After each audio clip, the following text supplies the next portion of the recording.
Primeiramente, eu quero agradecer a Deus pela oportunidade. Cara, isso aqui é muito lindo. É muito lindo ser vascaíno. No momento que a gente jogava, a gente se arrepia isso. Tipo, a torcida do Vasco é realmente um 12º jogador. Estava sentindo a falta do V12. Se o Vasco consegue um dia de folga, o V12 também. Mas vamos para o girão de informações de tudo que aconteceu no nosso gigantesco, o legítimo Clube do Povo, o Vasco da Gama. Vasco e Flamengo. Por que isso, V12? Essa informação é atrasada. Isso aconteceu no sábado. Hoje já é segunda-feira e você está trazendo essa informação? Não. Para você, que assim como eu, é da geração de 90, sou de 89, acostumou e identificou que através das informações, através das notícias, o contexto, a simpatia, a empatia aumentam ou diminuem. Mas qual é o contexto disso tudo? É o porquê que o Globo, o pessoal do GE, trouxe esse tipo de informação. Olha bem, depois vocês me falam. Por que eu estou trazendo isso? Olha a notícia que eles trouxeram após o título do Vasco. Flamengo tem expulso, vírgula, Vasco vence mais uma vez e conquista o Carioca do Sub-20. A pauta é a seguinte: o Vasco venceu o Flamengo na Gávea, no estádio deles, todo respeito, né? Na Gávea. E não é estádio, mas enfim. O Vasco vence em São Januário. Só que eles estão credibilizando o título do Vasco após a expulsão do Flamengo. Sendo que o Vasco venceu na casa deles, venceu novamente em casa, em São Januário. Sagrou-se campeões. 6 jogos, 6 vitórias contra o seu arquirrival. Cara, assim, eu trago sempre essa situação da mídia por causa que a gente, por se intitular a resistência, porque de fato somos. Se um time conquista um título, independente da forma que for, se fosse o caso, não teria que ter uma manchete posterior acreditando a um déficit do adversário e não enaltecendo a vitória do time em questão. Vasco e Atlético Paranaense, saiu uma notícia, só que ela não foi publicada, só que no nível, ao redor mediático, a informação: Vasco perde, Atlético vence o Vasco e avança a semifinal da Copa do Brasil, porque naquela altura estava 2-0 o Atlético Paranaense e o Vasco com um jogador a menos. Só que, obviamente, essa manchete ela não foi pro ar. Mas se você dá um Google aí, buscar algumas informações, você vai ver sobre essa notícia. Sabe, o contexto, por que a mídia sempre tenta descredibilizar o Vasco? E à medida em que você descredibiliza algo, o seu amor, sabe, o seu carinho, ele também diminui. Por que eu venho batendo nessa tecla? Porque temos, nós, vascaínos, a obrigação de defender o nosso escudo para que o nosso time seja respeitado e continue sendo amado através de nós, por nós.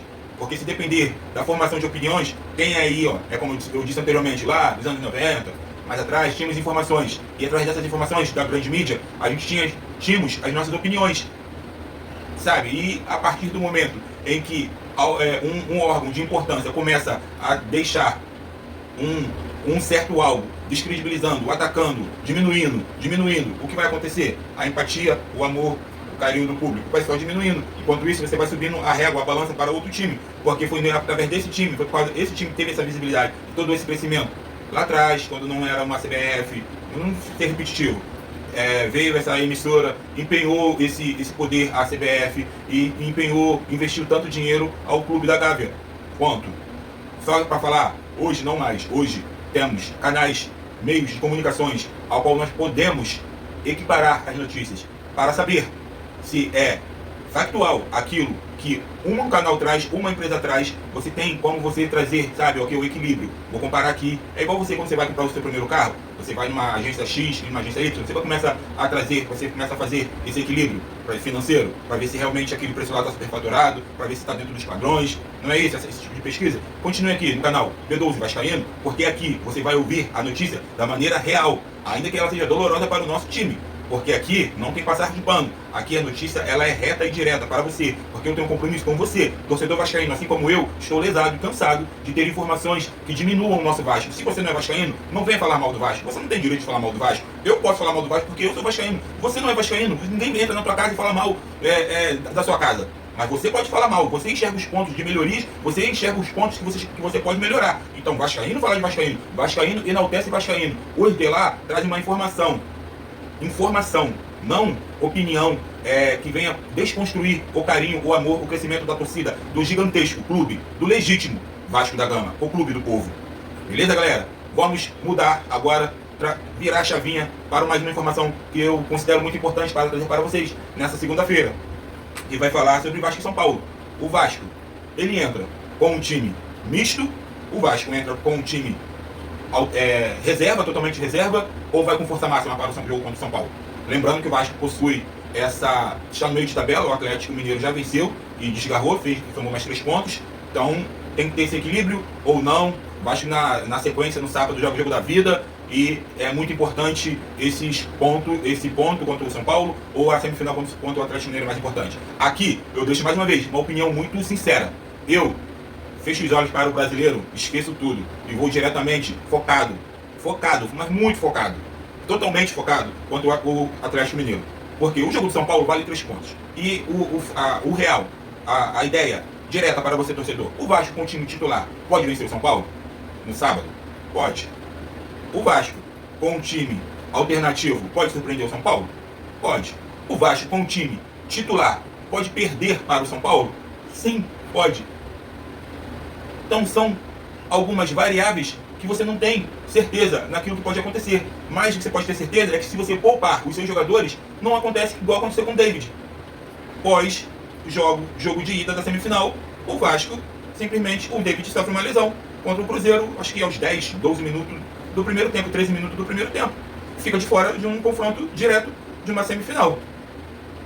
Não vou nem citar nome de jogadores, mas se acontece, o Vasco vem de um tempo de preparação.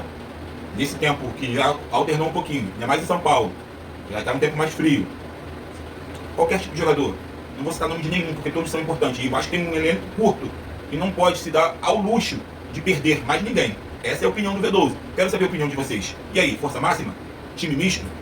Ou vai com um time totalmente reserva? Lembrando que os meninos da base venceram, acabaram de ser campeões. Pode entrar com eles. Eu poderia entrar com o goleiro Kehler, rapidamente, um spawn rápido. Goleiro Kehler, a zaga, o menino da base junto com o Léo.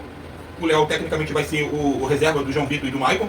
Lateral esquerdo pode trazer o Leandrinho ou o Vitor Luiz. Cabeça de área, que vai, eis a questão. Com a ausência do Souza, expulso, com só o Esforça e o Matheus Cocão, correr risco com eles num jogo, sabe, na sequência, teria que ver alguém aí. Eu iria com qualquer um da base, menos esses 2 titulares, a minha opinião. Como o Rafael Paiva joga no esquema de 3 volantes, 3 meio campo e 3 atacantes, daria espaço para o JP, um segundo volante, teria um espaço para o JP de segundo volante, ou de um meia de ligação, como ele é utilizado com o Rafael Paiva, e jogou muito bem no sábado contra o Flamengo, foi camisa 10, articulando o jogo, dando passes, enfim. E o ataque, tem o Bruno Lopes, que fez uma estreia no jogo, acho que foi contra o Corinthians, sabe? E tem também, poderia entrar com o Ryan, porque o Ryan tecnicamente hoje ele é reserva. Com o Ryan, um centroavante, eu botaria o Ryan de centroavante, abriria o Bruno Lopes e mais um outro da base. Tem poder trazer o Carlos Eduardo. Enfim, eu acho que tem muitas variáveis que possam estar entrando para que vai jogar lá. Porque eu vou na linha do professor Luxemburgo, uma certa dita ele me disse que você vai jogar um jogo muito difícil na sequência e você tem um jogo contra o Juventude. O que você faz? Você bota a força máxima, porque contra um Juventude técnica, e isso lá atrás, você vai vencer esse jogo e chega estourado pro próximo jogo, ou você bota com um time misto ou um time reserva. Aí o jornalista, não, vou com o time força máxima, tal. Ele falou, não, eu vou com o time misto, por quê? Jogar lá já é difícil com os meus 11 titulares. E eu posso correr risco de perder pontos da mesma maneira e estourar algum jogador nessa fase final de ano. Então eu prefiro ir com um time alternativo, separo, guardo os meus melhores jogadores para um confronto decisivo. Pegou? A lenda que fechou? É isso, V12 também, então, ó, lembra de coisas passadas, veio aqui na mente agora. Então assim, a partir daí nós podemos seguir para o assunto mais importante, que é Vasco e Atlético Mineiro. Fica aí.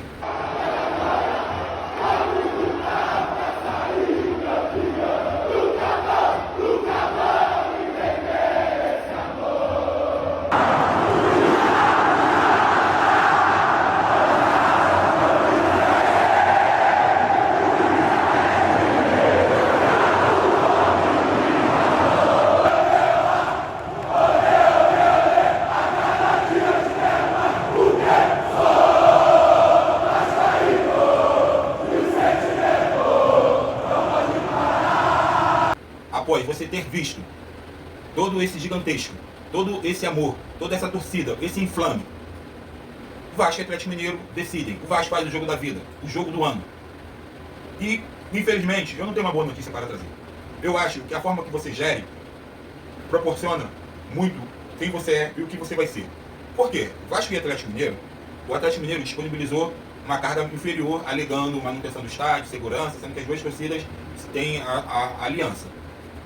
Jogo é jogo, a torcida ficaria lá, em paz. Porém, o que acontece? O meu Vasco, a minha gestão, me acredita um ingresso superfaturado ao Vasco de 300 a 500 reais e a demanda é boa, é um jogo importantíssimo, o Vasco precisa de receita, a torcida vai abraçar, filho, a torcida vai abraçar, beleza? O contexto dessa situação é você trazer o preço padrão para o time do Atlético Mineiro a R$ 186 reais. Por que o Vasco paga 300, 500 e lá em Minas Gerais, na Arena MRV, o Vasco pagou um preço superfaturado e a gestão boazinha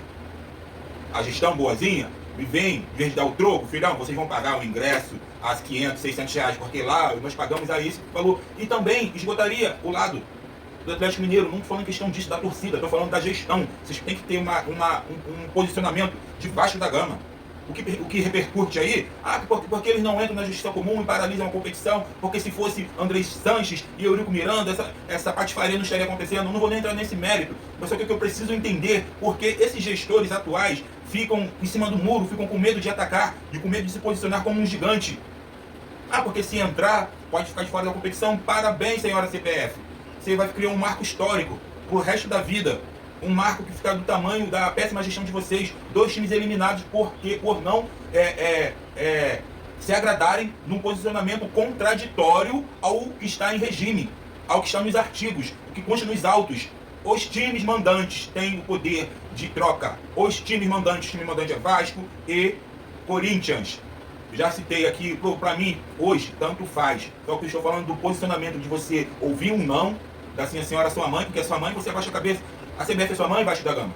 A CBF é a mãe do outro time que criou outro time e investiu muito dinheiro lá atrás, há muitos anos, nesse time. O Vasco não, o Vasco é resistência. Está na hora de se colocar como um gigante, senão vai continuar sendo chacota de todos. Vai continuar sendo um time que é omisso, um time covarde. Uma gestão, não um time, mas uma gestão omissa, uma gestão covarde. Uma gestão que aceita esses ataques. Está na hora de se posicionar como gigantesco, legítimo clube do povo, porque o povo vai apoiar quando você se posicionar como tal. Mas o que não dá é ser chacota. Até quando seremos chacota? Chacota de CBF, chacota de STJD, chacota de emissoras de TV, chacota sempre. A torcida tá saturada disso, de ficar brigando contra tudo e contra todos. Sermos a resistência não é cansado de estar lutando pelo nosso clube, mas precisa que vocês, gestores, daí de cima, se posicionem com o tamanho da torcida, já que vocês apequenam o escudo.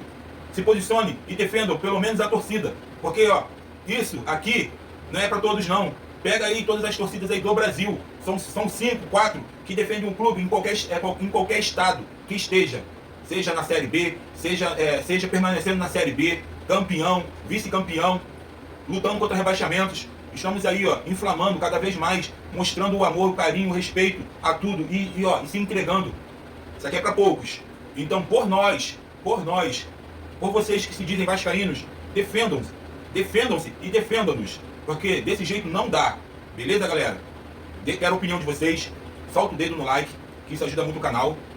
E vamos, que sábado é logo ali. Começou uma semana de futebol. Não vamos ter tantos assuntos sobre justiça, sabe? Vamos focar um pouquinho mais no futebol. Uma última aqui rapidinho, eu estava esquecendo. A Leila soltou uma nota, falou que não vai negociar, vai patrocinar, no caso, a FAM e a Crefisa clube algum.